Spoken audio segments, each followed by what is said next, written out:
Okay, so guys, we are continuing with our upper limb series.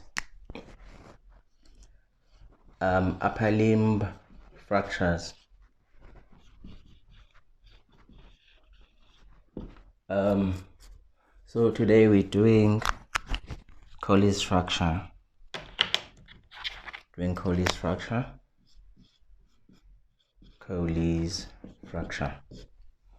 Okay. What's a Colles fracture? A Colles fracture is a fracture of the distal radius. Not a proximal third, not a middle third, but the distal radius. So you can't talk about Colles fracture if a patient has got a fracture of the radius, but the proximal or the middle. So it must be the distal radius, number one. Number two, this fracture, if we are really to be very correct in what we're saying, this person, for you to say someone has got a Colles fracture, they must be, it's a fracture of the elderly. Most of the times, females who are more than, when I say elderly, I mean more than 50. Females who are in their menopause. Remember, when you are in your menopause, postmenopausal, you get a reduction in your estrogen and you weaken your bones. Estrogen has been associated with a lot of, it strengthens the bones. So, elderly, most likely female, and also the mechanism of injury is also specific as well. It's someone who fell on their outstretched hand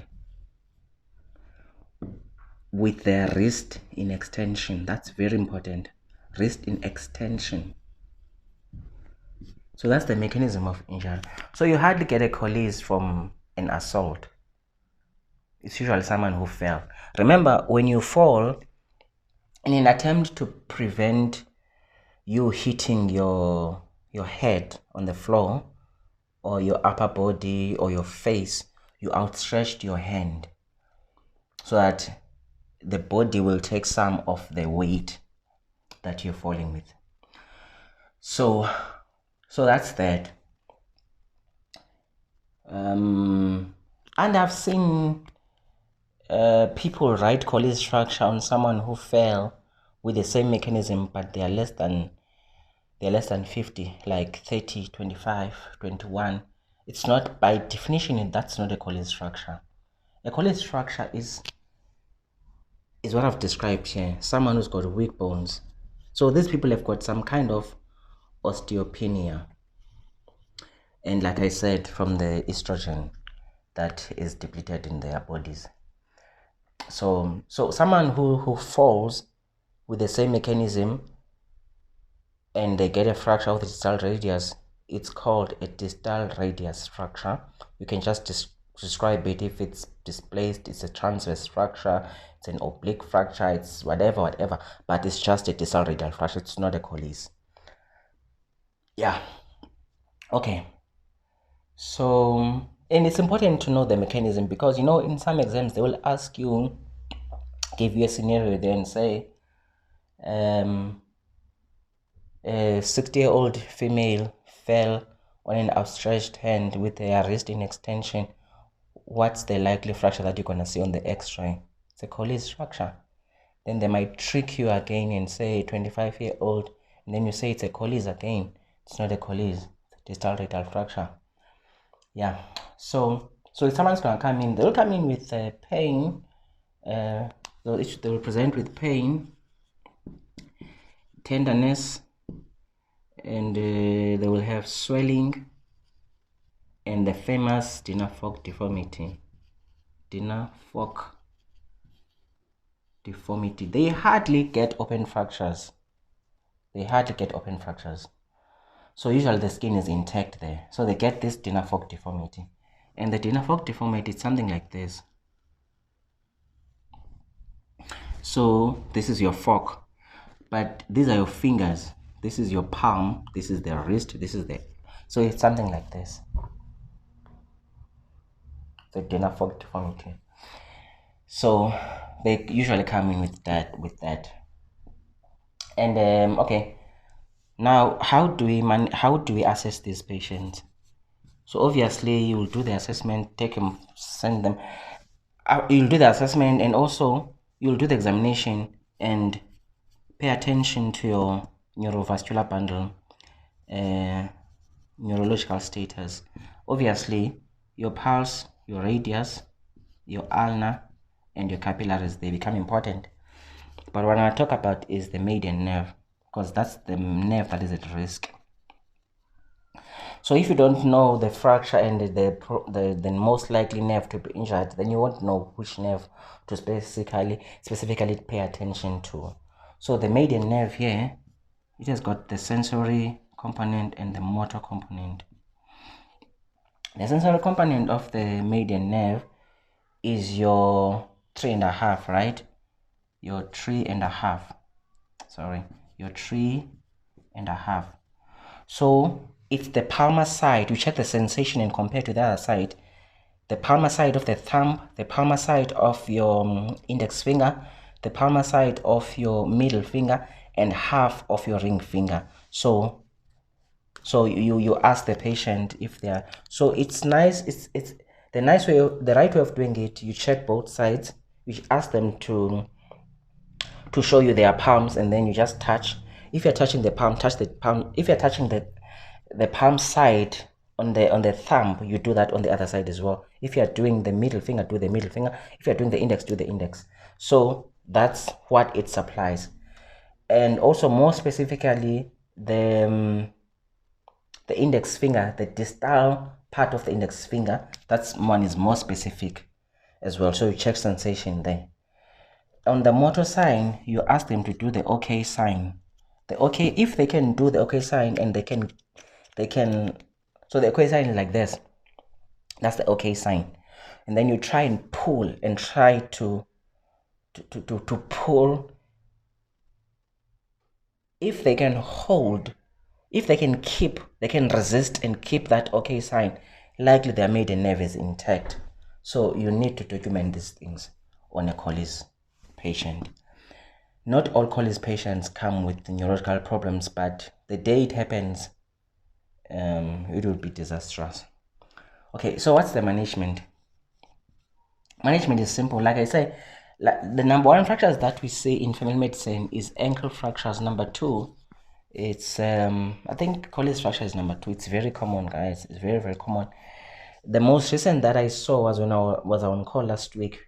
When I was on call last week, it's a lady. I think she's 60 something. She was pushed by the son.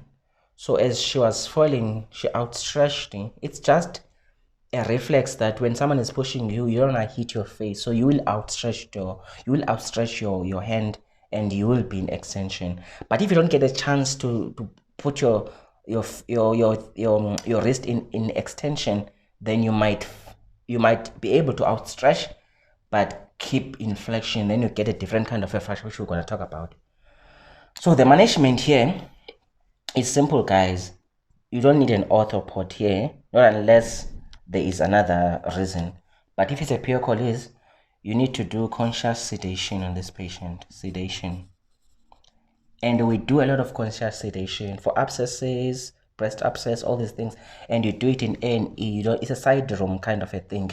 You don't need fancy the theater. But what you need a BP to monitor for drop in blood pressure. You need a pulse monitor. You also need a SETS monitor, at least those.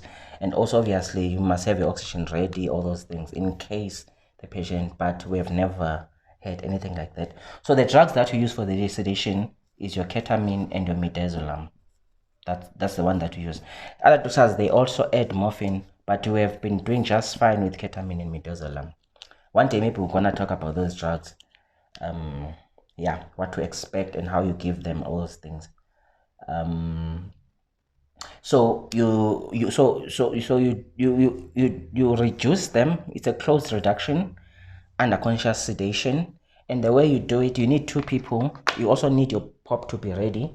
So one person is gonna stabilize the elbow, and as you pull, the rule is that you make it worse before you make it better. So you make it worse, you pull it to the direction where it's pointing, the distal fragment. You pull it, and then you try and put it in position again, but you keep ulnar deviation. It's not something I can really explain, but that's how it's done. And then you put a POP, send the patient home, and they come back in 6 weeks, and then you see what's happening. So that would be your management. You don't need operation here. Now let's talk about a Smith fracture. So what is a Smith fracture? A Smith fracture, it's not common. It's also a fracture of the distal radius as well. Distal radius. The difference is that the mechanism of action is it's someone who fell, and then as they were falling, they stretch their hand. But the difference is that instead of having wrist extension, they do wrist flexion. As in like this. So they fall like that. So it's a reverse of a Colles. But the management is the same. Clinical presentation is the same. So they don't get dinner fork deformity. They will get swelling, the pain, and all of that. It's like a reverse dinner fork, if I put it that way. Management is the same. Sedation, examination is the same. Vascular, median nerve, all of that. And this one fracture can happen to anyone. It doesn't really have. It's not really age specific. And also you can. So the management is the same. It's closed reduction, conscious sedation, put a pop, and then that's it. And then you give them analgesia. Complications of fractures. If you want to throw a blanket, you can always talk about pain as a complication, talk about vascular injury, you can talk about nerve injury, you can talk about non-union, you can talk about malunion, you can talk about stiffness, you can talk about disability, because a fracture can disable you. If now you cannot walk, now you've got stiffness, even you can talk about compartment, because if you're going to put a POP, then you can even get a compartment. So compartment syndrome. So yeah, those are your two simple fractures, guys. I hope you enjoyed that. Thank you.